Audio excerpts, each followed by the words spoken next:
Lieutenant, जल्द से जल्द हेडक्वार्टर्स रिपोर्ट कीजिए।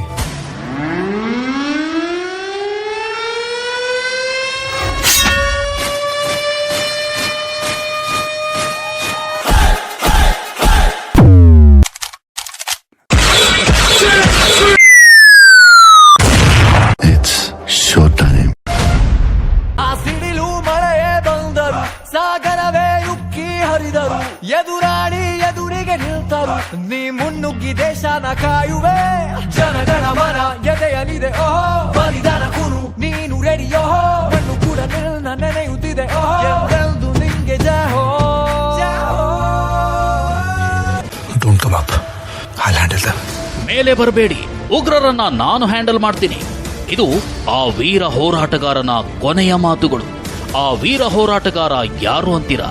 ಅವರೇ ನಮ್ಮ ಕರುನಾಡ ಕುಡಿ ಮೇಜರ್ ಸಂದೀಪ್ ಉನ್ನಿಕೃಷ್ಣನ್. ದಿನ ದಿನವೂ ಹೋರಾಟ, ಬಂದೂಕಿನ ಒಡನಾಟ, ಹೊಸ ಸಮರದ ಸೆಣಸಾಟ, ಓ ನೀನು ಧೈರ್ಯದ ಸಾಮ್ರಾಟ. ಈ ಕೇಸರಿ ಬಿಳಿ ಹಸಿರು ನಿನ್ನೆದೆಯ ಪ್ರತಿ ಉಸಿರು, ಅಜರಾಮರ ಹೆಸರು, ಹೇ ನಿನಗೆ ಸಾಟಿ ಯಾರೋ.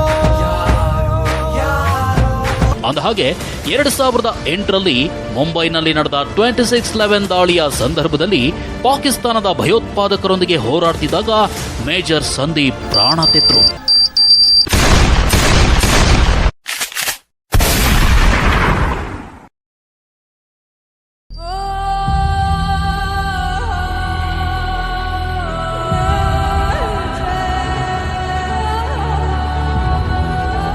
ಆ ವೀರಯೋಧನನ್ನ ಕಳೆದುಕೊಂಡು ಈಗ 12 ವರ್ಷಗಳೇ ಕಳೆದಿವೆ.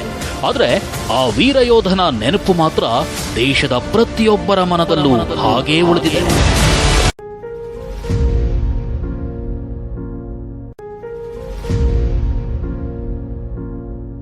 ಉಸಿರ ಕೊನೆಯಲು ಮಾತು ನೆನಪಿರಲಿ, ಮುಳ್ಳು ಹಾದಿಯೇ ಸಿಗುವುದು ಜಗದಲ್ಲಿ, ಧರೆಯೇ ಉರಿದು ನಿಂತರೂ ಸಾಗಿವಾ, ಹಠವ ಬಿಡದೆ ಎದುರು ನಿಲ್ಲುವ, ಧೀರ ಧೀರ ಧೀರ ಧೀರ ಇಸುತ್ತನ, ಧೀರ ಧೀರ ಧೀರ ಧೀರ ಇಸುತ್ತನ, ಧೀರ ಧೀರ ಧೀರ ಧೀರ ಇಸುತ್ತನ, ಧೀರ ಧೀರ ಧೀರ ಧೀರ ಇಸುತ್ತನ. इस इलाके के सबसे ऊंचे पॉइंट पे मैं अपने तिरंगे को लहराते हुए देखा था।